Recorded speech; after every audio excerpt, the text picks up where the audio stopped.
Барлықтарыңызға қайырлы күн. Сіздермен крипто базар. Бізде өте ұзақ уақыт бойы видео болмады, себебі менде қатты қол босап жүрген жоқ. Содан кейін үлкен проекттерде шығып жатқан жоқ деп айтуға болады. Менде әрине Dogis қана болды. Dogis жайлы менде видео болды екінші каналда, және де Телеграмда посттар болды. Dogis листингқа шықты.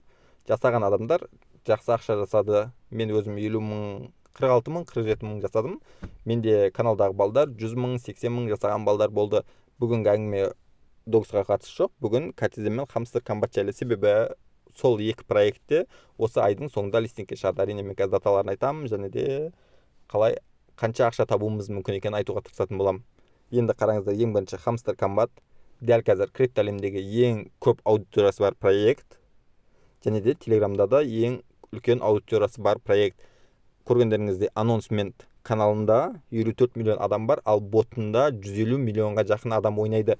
Қарасаңыздар, Bybitте уже твиттерінде Bybittің официальный пост болды. Hamster Kombat, яғни токен HMSTR 26-сына, осы айдың 26-сына, яғни сентябрьдің 26-сына листингке шығады.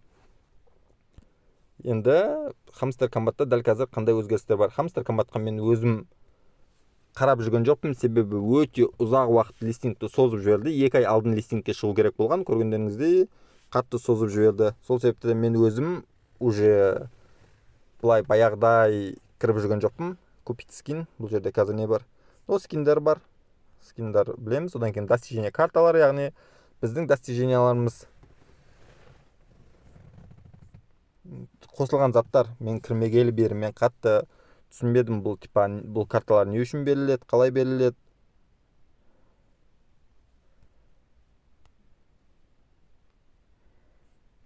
Содан кейін одан бөлек бұл жерде ключтар жинауға болады. Ключтар біз ойын ойнаған үшін береді.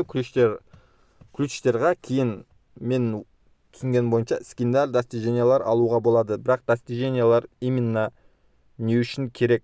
Себебі біз білеміз, алдын өздері айтқан, яғни проекттің разработчиктары айтқан болатын. Бізде прибыль в часқа қарай HMSTR деген токен бізге береді. Яғни бізде прибыль час көп болған сайын бізге HMSTR деген токенді көбірек береді.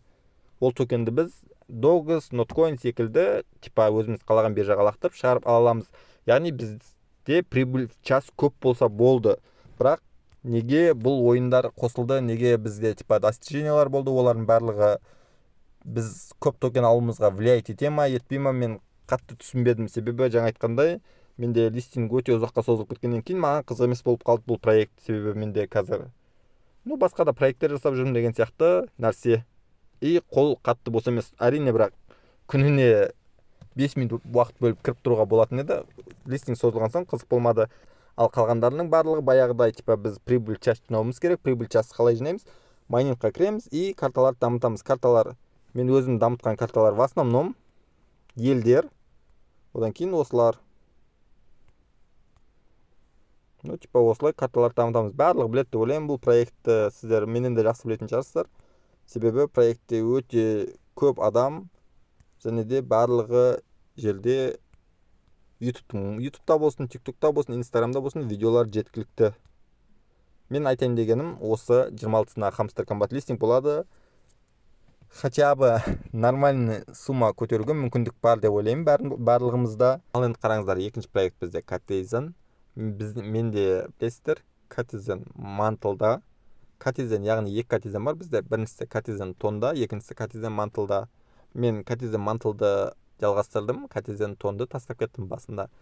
Неге білмеймін, просто Katizen Mantle маған қызығырақ болып көрінді, но особо айырмашылық жоқ деп ойлаймын. Себебі Mantle'дың сетінде болсын, тонның сетінде болсын, біз жинайтын бір токен, яғни Kati деген токен осы айдың 26-сына листингке шығады. Премаркет дәл қазір Gate.io-да, Bitgetте, OKX-те бар. Яғни биржаларда бар. Одан бөлек 20 сентябрь күні осы валет, яғни Телеграмның кошелегіне да қосылады Kati токен. Қосылған кезде тура баяғыдай, мысалы тон, биткоин, ноткоин, Dogis, сосын Kati қосылады. Енді қараңыздар, Katizen'де дәл қазір қандай өзгерістер бар? Katizen'де қатты өзгерістер жоқ. Естеріңізде біз Kati деген монета жинаған болатынбыз. Сол Kati деген монета листингке 20-сына шығады. Ары қарай Katizen жұмысын жалғастыра береді деп ойлаймын. және де бізге де ары қарай тоже кати токен жинауға мүмкіндік береді. Одан бөлек ары қарай да проект жалғаса береді деп ойлаймын. Ал енді қараңыздар, майнингқа кіреміз. Мен осы уақытқа дейін қанша кати жинағанмын. My Activity деген жерге кіретін болсам, міне жазылып тұр 3079 кати жинағам. Ол көп па аз ба біз білмейміз. Листингтен кейін көреміз. Может токен 001 болады, может токен 0203 болады.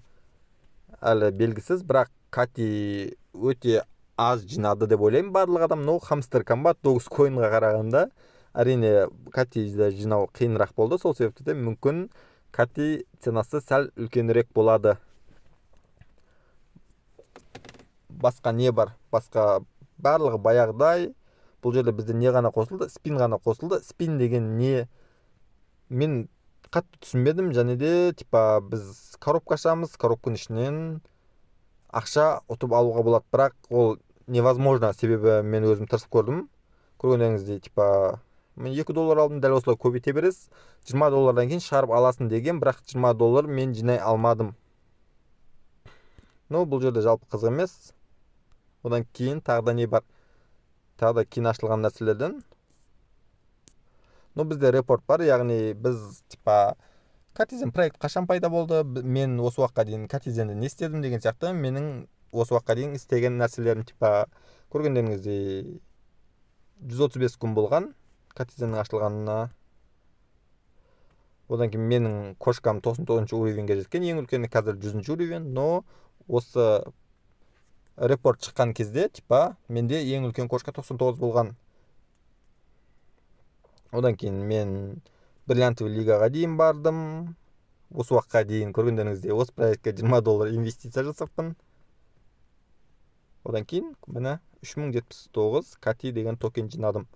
Бұл кати деген токенді біз фишкоинға немесе мысықты майнингқа жібере алатын едік. Бірақ мысық 125 левелдан жоғары болу керек еді. Менде 125 левел жоқ болған себепті мен фишкоинді ғана типа майнинг етуге жібердім.